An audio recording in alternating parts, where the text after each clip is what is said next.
Okay, ikot.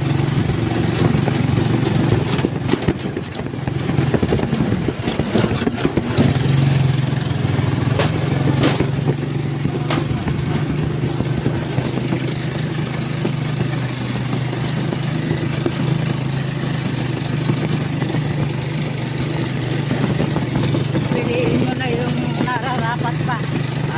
Piliin mo na yung nararapat para hindi nasasayang yung pera. Marami na tayo nasasayang ng pera sa motor. Sa motor, sa bahay, marami na tayo nasasayang. David! David!